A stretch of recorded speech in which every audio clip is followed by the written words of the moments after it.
Good morning student, welcome online classes. देखिए student, आज हम लोग डिस्कस करेंगे chapter 14 electric current and its effect में जो टॉपिक है वो है एक्सेसिव करंट। एक्सेसिव करंट यानी कि the cause of large current flow. जब लार्ज करंट फ्लो क्यों होता है, यानी लार्ज करंट फ्लो होने के क्या है प्रभाव हैं या उसके, ठीक है। यानी कि जो extremely large current can flow, यानी कि कोई भी house hold electric wiring circuit है, कोई भी घरेलू सर्किट है, कोई भी घरेलू सर्किट है, ठीक है। तो उसमें जो करंट है यानी एक्सट्रीमली करंट यानी मैक्सिमम करंट फ्लो हो सकती है। उसके दो रीज़न हो सकते हैं। किसी घरेलू सर्किट में, किसी हाउस होल्ड इलेक्ट्रिक वायरिंग में, यानी किसी घरेलू सर्किट में एक्सेसिव करंट यानी कि मैक्सिमम करंट फ्लो हो सकती है। उसके पीछे दो रीजंस हैं। एक है शॉर्ट सर्किट और ओवरलोडिंग। या तो शॉर्ट सर्किट होगा या तो ओवरलोडिंग होगा, जिसकी वजह से एक्सेसिव करंट फ्लो होगा। उसके दो प्रभाव होंगे। उस कंडीशंस में दो रीजंस होंगे, शॉर्ट सर्किट और ओवरलोडिंग। ओके, अब शॉर्ट सर्किट क्या है इस बात को समझते हैं कि शॉर्ट सर्किट होता क्या है।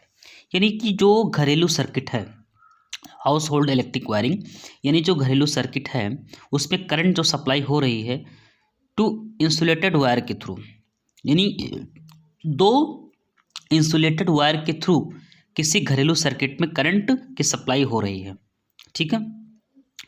अब वो दोनों वायर जो घरेलू सर्किट में जुड़े हुए हैं, जो किसी भी घरेलू सर्किट में दो वायर होते हैं और उन्हीं दो वायर के थ्रू इलेक्ट्रिक करंट की सप्लाई होती है घरेलू सर्किट में।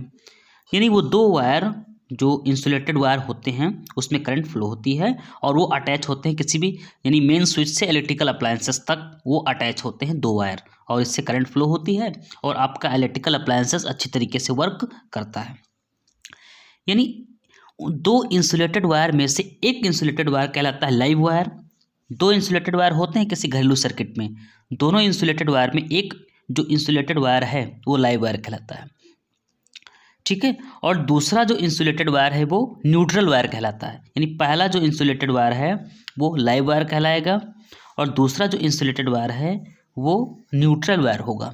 ओके, अगर प्लास्टिक का जो इंसुलेशन किया गया है, यानी दोनों वायर के ऊपर इंसुलेटेड मटेरियल का कवर किया गया है, इसलिए उसको इंसुलेटेड वायर बोलते हैं, ठीक है। दोनों वायर पे इंसुलेटेड सब्सटेंस का कवरिंग किया जाता है, इसलिए इंसुलेटेड वायर बोलते हैं।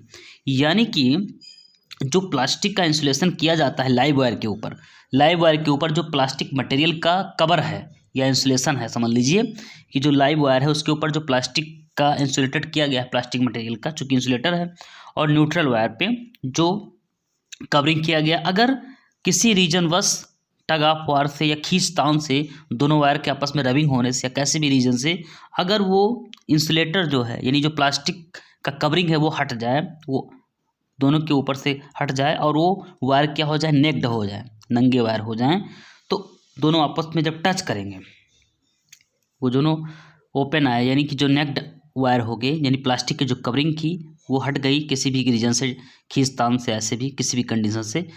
दोनों वायर जब जिस जगह पे नंगे हो जाएंगे, यानी कि उसके ऊपर प्लास्टिक की कवरिंग हट जाएगी, तो वो दोनों आपस में जब टच करेंगे, यानी कि the touching of live wire and neutral wire is known as short circuit.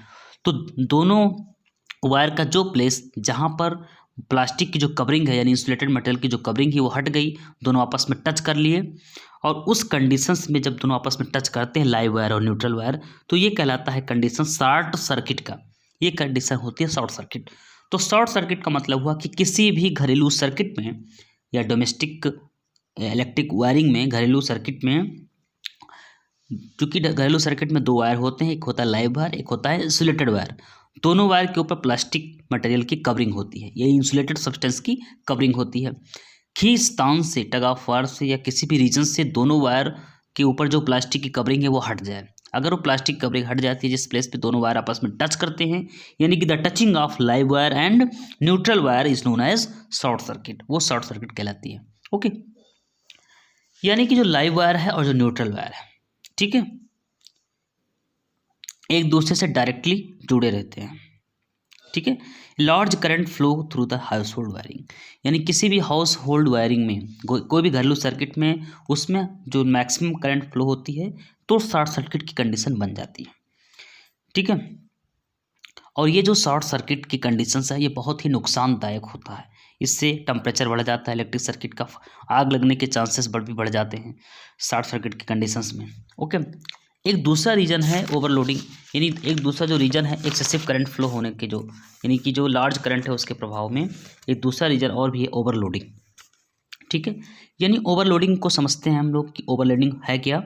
यानी कि जब दो इलेक्ट्रिकल अप्लायंसेस, दो या दो से अधिक इलेक्ट्रिकल अप्लायंसेस कनेक्ट हो, यानी कि जुड़े हों किसी सिंगल सॉकेट से, जो डोमेस्टिक यानी कि जो घरेलू वायरिंग है, घरेलू सर्किट में जो वायरिंग है उसमें दो इलेक्ट्रिकल अप्लायंसेस, चाहे वो टीवी हो, चाहे वो फैन हो, चाहे वो फ्रिज हो, दो इलेक्ट्रिकल अप्लायंसेस एक साथ किसी सिंगल सॉकेट से जुड़े हों तो उस कंडीशंस में बहुत लार्ज करंट की आवश्यकता होगी। हाउस होल्ड वायरिंग में जो हाउस होल्ड सर्किट है वहाँ पे बहुत अधिक करंट की आवश्यकता होगी। क्यों? क्योंकि दो इलेक्ट्रिकल अप्लायंसेस एक ही सॉकेट से जुड़े हुए हैं।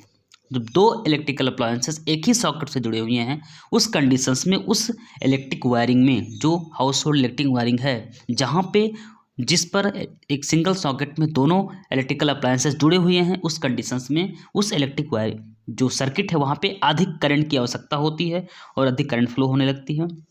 ये कंडीशन कहलाती है ओवरलोडिंग, इसे कहते हैं ओवरलोडिंग। तो इस कंडीशंस में दोनों सॉकेट के नुकसान होने की चांसेस रहते हैं ओवरलोडिंग के। ओके, या इलेक्ट्रिक सर्किट क्लियर। तो इस तरीके से अगर, यानी कि इस तरीके से